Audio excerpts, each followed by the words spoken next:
you? It's my birthday today. Woo! Yeah. I'm an animal rights activist from New York City. I'm just visiting here in Boston. They invited me to the party, so I thought I'd come over.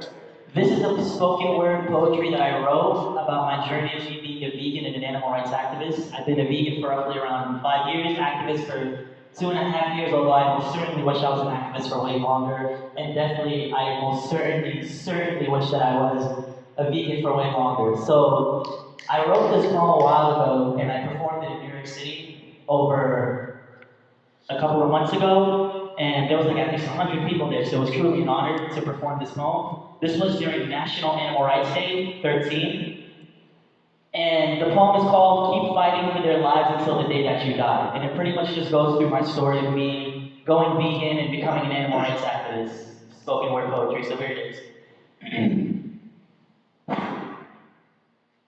January 1st, 2018, the day that I make the best decision of my life by going vegan and changing my life forever. And while it is a painful and heartbreaking knowing that these animals endure constant suffering, however, we need to make sure that we don't give up on this endeavor. So, how I went vegan may not be the most insane story you'll ever hear, I fear, but let me tell you how I got here.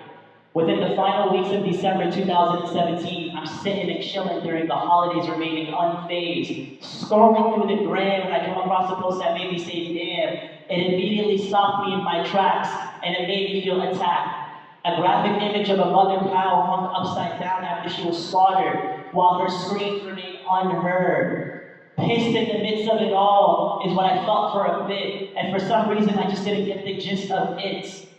As the cognitive dissonance was setting in, it felt so strong, almost to the point that I just wanted to clench my fist, saying to myself, why are these extremist vegan terrorist groups like Anonymous for the Voiceless trying to promote shoving down their vegan agenda down my throat? Yes, believe it or not, AV was partially responsible for turning me vegan through their social media page, and not through an in-person cube, surprisingly. Anywho, curiosity ran through my mind, and I knew I didn't want to be blind, so I scrolled through their IG with my cognitive dissonance infecting my mind like a banshee, and my own part of self was thinking, why they attacking meat eaters so patronizingly?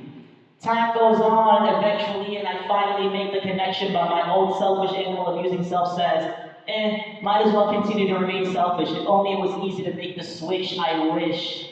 I now look back at this day in disgust, and every time I think about it, I feel like I want to rip my hair to shreds. I knew that ain't no feds were gonna come after me for what I did, like they came after Antonio Sanchez, Manny Cortez, and Juan Rodriguez Chavez. All three famous serial killers, by the way, who used similar justifications, like my old self did, to abuse their victims like the scums that they are. Anywho, the final day of December rolls around and it's almost midnight, and I was wondering if I was ever going to make that switch. But like I said so many times to myself, if only it was easy for me to do it, I wish. But out of nowhere, my curiosity was itching, almost to the point where I felt like my body was twitching. Because OMG, my mind was still racing like a banshee, and yet there still might be a chance that I can go vegan tomorrow. Only 15 or so minutes left for the midnight, and looks like my cognitive dissonance wasn't shooting my head this time, as it looked like it ran out of ammo. I scroll through YouTube and I come across this powerful 5-minute video called Dairy is Scary. And I knew that at that moment, watching that video was truly necessary. 2 minutes in and I can't even finish it because the content in that vid was enough to make you truly disgusted. Only 5 minutes left till midnight, and I knew that once that clock hits, I had to get rid of my selfishness and align my actions with my morals so I can be well adjusted. Boom! New Year's hits and I'm finally vegan, and I already feel morally superior, and I am no longer morally inferior. The reason why I am sharing this with all of you is because I want you to see how the carnage mind works when it is confronted with the truth, trying everything it can to justify animal abuse to keep the mind soothed. So after my experience, let me tell you one of the most important aspects when it comes to going vegan. So now listen closely. Stop wasting time thinking about it and don't let your mind fall in the pit. Put yourself in the animal's position and think about them. Trust me, it'll stop making you act so grossly. Documentaries like Earthlings and Dominion should help you do the trick, while videos like Dairy is Scary is enough to help you with that real quick. Time flies and goes by, next thing you know I'm wondering, hey, should I do some activism? But then I quickly remembered that there was no way in hell that I was going to deal with that carnage sophism. Even though I realized just how serious of an injustice it truly is, with these poor innocent animals being murdered in so many different ways. If we kill humans at the same rate as we kill animals for just quote-unquote food only, the entire population would be wiped out in just 17 days. And yet I knew so much about veganism, such as the fact that it's about the animals, and the animals only being against their oppression. Health and environment are just secondary benefits and have nothing to do with veganism. And yeah, I agree, it ain't a bad idea to mention. But we've got to make sure that we stick to the ethics only so we can empower our fight for animal liberation, to make a strong impression with everlasting progression. So fast forward to 2021, and I'm still learning more and more about veganism, and yet still not really considering activism because, again, I hate having to deal with that carne sofism. I already went through all of that with my family and friends.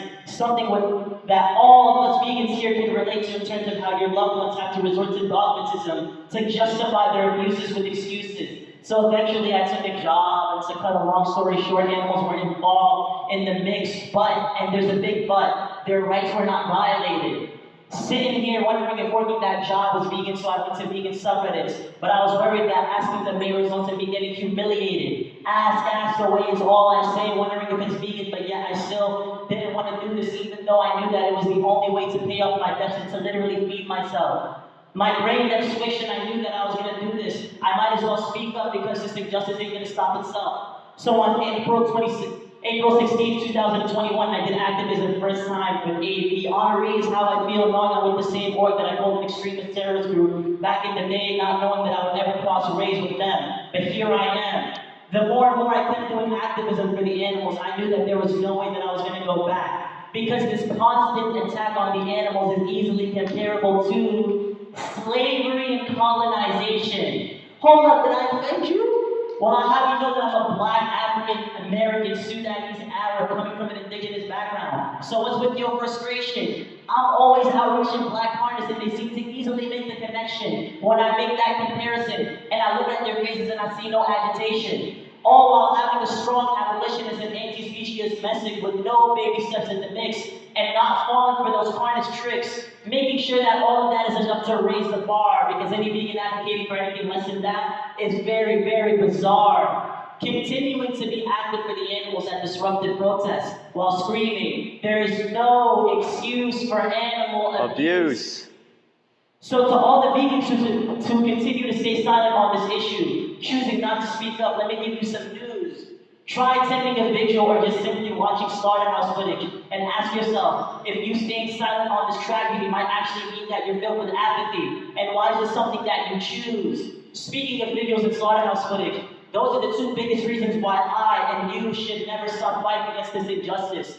Keep on fighting for the animals until they finally see bliss. Because I ain't never stopping my fight for the animals. And if anything, from now on, my advocacy for the animals will continue to intensify. Because I'm not stopping until the day that I die. And I hope you do the same as we're all in this together for the animals and the animals only. So let's not lose some carnism also probably, and let's continue to fight with cooperation. Until every cage is empty and even burned down to the ground, let us fight for animal liberation. Never ever stop the fight for the animals and make sure that when you're fighting for them, you're passionate and electrified. So let us keep fighting for their lives until the day that we die.